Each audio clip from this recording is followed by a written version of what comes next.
Good evening, ladies and gentlemen, and welcome to Heti TV's foreign language news broadcast. My name is Peter Gardosh, and first, for the news in English. The Hungarian government is thinking of a multi-stakeholder regional development policy. A more complex strategy will allow for a more complex and faster development of the country.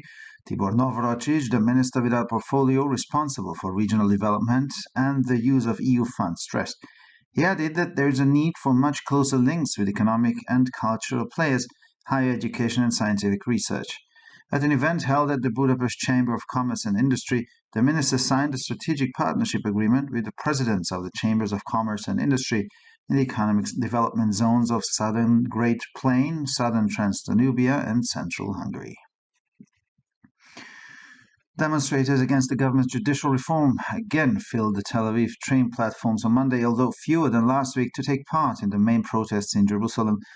The government is preparing to put part of a controversial package to reform the judiciary to a first reading vote in the plenum. Protesters blocked traffic at various locations across the country, including the Jerusalem-Tel Aviv highway near the Hamed Junction. Minister of National Security Tamar Ben-Gvir ordered an urgent assessment of the situation at the Jerusalem Police Command headquarters. The anarchists are going wild, a statement from Ben-Gvir's office said, adding that the protests were out of control. Freedom of speech, yes. Anarchy, no, said the minister. We must preserve the fabric of life and not allow anarchists to paralyze the country, he added. Opposition leader Yair Lapid condemned the protesters for besieging the home of Likud MP, who is one of the main proponents of the government's radical justice reform plan. I strongly condemn the siege of MP Tali Gottlieb, whose daughter has special needs, and the fact that the protesters were not allowed to pass to take her to school. Lapid, whose daughter is autistic, wrote on his public page. This is not our way, he added. This is not the way to protest. I send strength to Tali and hugs to her daughter. Activists against the reform plan have also stormed the home of Education Minister Yoav Kish, who is in Likud. In total, 8 people were detained by police outside the two houses. U.S. President Joe Biden arrived in Kyiv on Monday for an unannounced visit, news agencies reported. Biden arrived in the Ukrainian capital ahead of his visit to Poland, where he's visiting for the first time since Russia attacked Ukraine a year ago. His trip to Kyiv was not announced in advance for security reasons.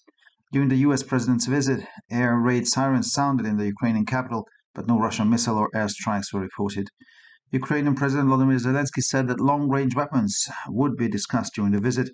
Biden said that Ukraine would receive an additional $500 million in military aid from the United States. Details of the deal will be announced later. He said that the package also included ammunition for the HIMARS missile defense system. He also said that Washington would soon announce new sanctions against Russia. He said that the U.S. would stand by Ukraine as long as necessary. And finally, for the weather in the evening, the skies are expected to be starry. Tomorrow will be generally sunny with clouds in the northeast. The temperatures will average around 3 to 8 degrees Celsius in the morning and 13 to 17 degrees Celsius in the afternoon hours. For further news, please visit our websites at www.hetitv.com or breuerpress.com. Thank you for your attention. So much for the news in English, and now for the news in German.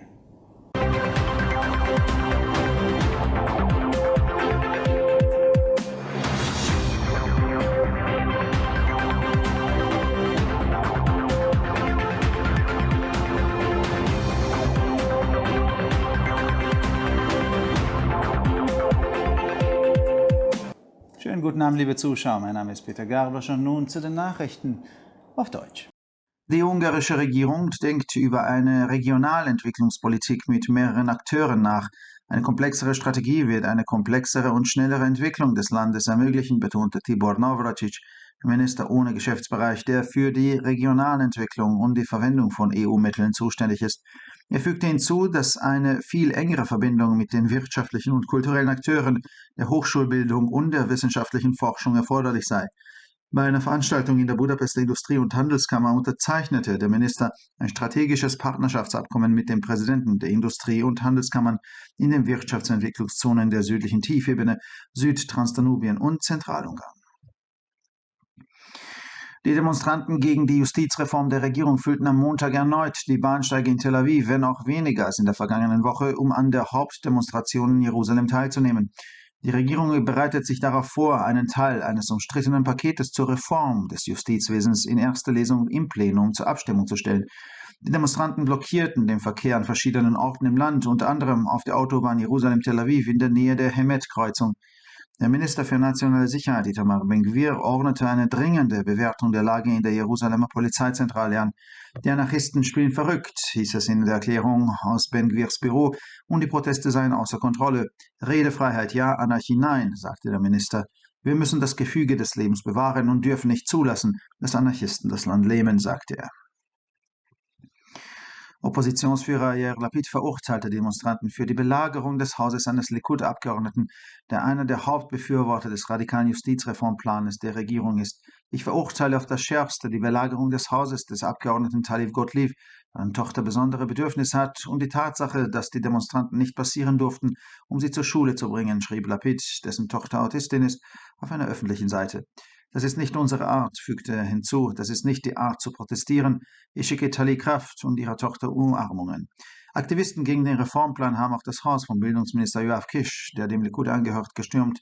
Insgesamt wurden 8 Personen von der Polizei vor den beiden Häusern festgenommen. US-Präsident Joe Biden ist am Montag zu einem unangekündigten Besuch in Kiew eingetroffen, berichteten Nachrichtenagenturen. Biden traf in der ukrainischen Hauptstadt vor seinem Besuch in Polen ein, wo er zum ersten Mal seit dem russischen Angriff auf die Ukraine vor einem Jahr zu Gast ist. Seine Reise nach Kiew wurde aus Sicherheitsgründen nicht im Voraus angekündigt. Während des Besuches des US-Präsidenten ertönten in der ukrainischen Hauptstadt Luftschutzsirenen. Es wurden jedoch keine russischen Raketen oder Luftangriffe gemeldet. Der ukrainische Präsident Volodymyr Zelensky sagte, dass während des Besuches über Langstreckenwaffen gesprochen werden würde.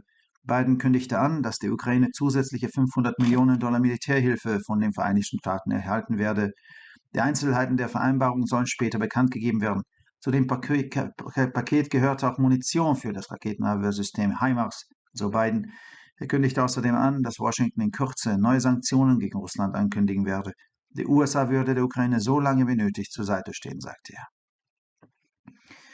Und schließlich zum Wetter. Am Abend wird der Himmel voraussichtlich sternenklar. Morgen ist es im Allgemeinen sonnig mit Wolken im Nordosten. Temperaturen liegen bei durchschnittlich 3 bis 8 Grad am Morgen und zwischen 13 und 17 Grad am Nachmittag.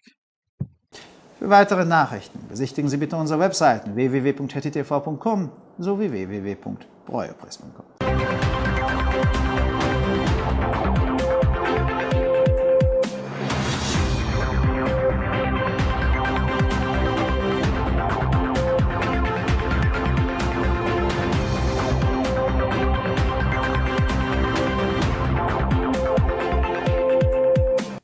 שלום וערב טוב, כאן ציפי בוכמן וילדבאום עם החדשות בעברית.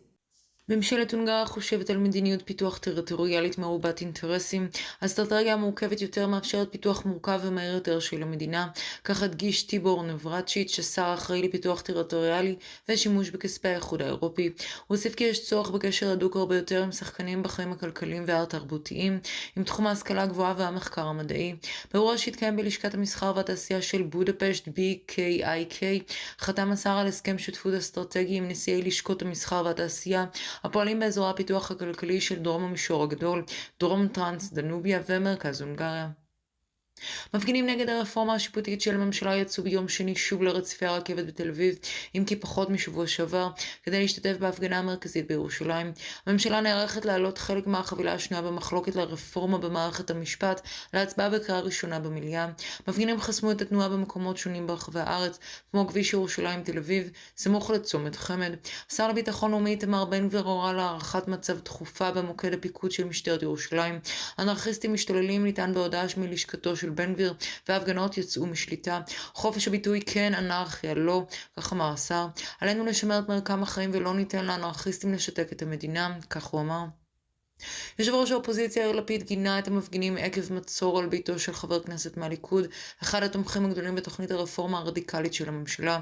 אני מגנה בחריפות את המצור נגד חברת הכנסת טלי גוטליב, שלביתה יש צרכים מיוחדים, ואת העובדה שהמפגינים לא אפשרו לה לקחת את ביתה לבית הספר. כך כתב לפיד, שביתו אוטיסטית באתרו הציבורי. זו לא הדרך שלנו, כך הוסיף.